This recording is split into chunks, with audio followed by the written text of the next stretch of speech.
Welcome to What's New, your channel for everyday solutions. Be sure to subscribe, share and like our videos. This is What's New. How to get into the best shape of your life according to science. By Kristin Canning. Maybe your goal pace feels just out of reach. Or you're frustrated by a lack of progress at the gym. The answer may not involve exercising more, but rather rethinking how much protein you eat and when. Consider the PRISE method. Recent research from Skidmore College suggests the protocol is an effective way for fit people to get even fitter. The rise in PRISE stands for the familiar elements of a good fitness routine: resistance exercise, interval sprints, stretching, and endurance exercise. But the P may be what your current regimen is missing. It's short for protein pacing, which essentially means consuming protein regularly over the course of a day. And those servings add up to a lot of daily protein.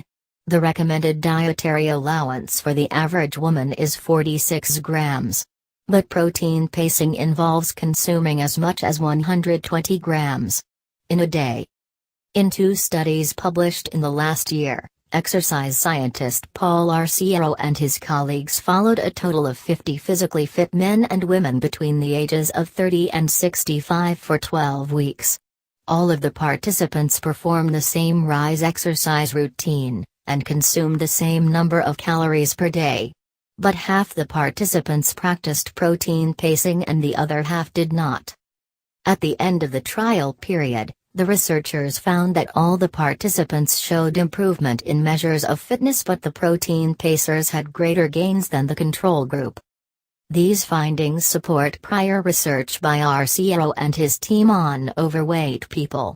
That study, published in Obesity in 2013, found that eating more protein, more frequently throughout the day led to an increase in lean body mass and a decrease in body fat, including belly fat, the most dangerous kind. So how does protein pacing work, exactly? To find out more, we spoke with Arciero. The overall goal, he says, is to eat at least 20 grams of high-quality protein from animal sources or plants 4 to 6 times per day. Consuming protein this way stimulates protein synthesis in the cells, which is just a fancy way of saying the production of healthy, lean muscle mass, says Arciero. And the more muscle you have, the more calories your body burns. It also stimulates your metabolism to operate at a higher burning rate, and signals the brain that you're satiated. That means you'll naturally eat fewer calories overall, because the protein fills you up.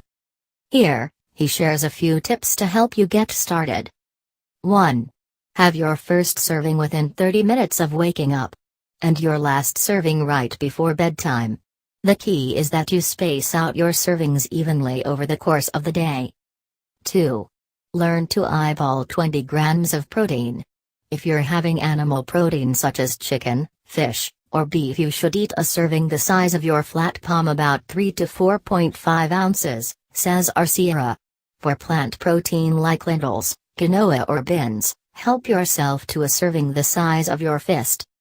What's unique about this diet is that you're eating protein in quantities the body can absorb more efficiently, Arciero explains.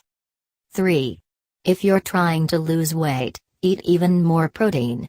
Aim for somewhere between 25 and 40 grams per serving. The same goes for people who are super active, say, training for a big race.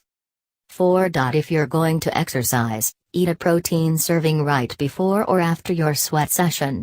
Especially if you're doing resistance or interval training. The protein will help fuel and repair your muscles, so you'll get better results from your workout. 5. Keep high-protein snacks on hand. Think hard-boiled eggs, whey or pea protein bars or powder, almonds, and Greek yogurt. It's also helpful to stock up on canned fish, and keep cooked lentils, quinoa, black beans or chickpeas in the fridge, he says, so you can add a quick protein boost to any meal. 6. As you build snacks, start with the protein. If you think you'll still be hungry, add healthy fats, then carbs. You can track your diet on Arciero's free iOS app GeniaFit, which also makes recommendations based on his research. It comes down to the quality of what you're eating, says Arciera. We need to step away from thinking a calorie is a calorie, and more importantly de-emphasize the amount of food you should be eating, and focus on the kind of food. Welcome to What's New, your channel for everyday solutions. Be sure to subscribe, share and like our videos. This is What's New.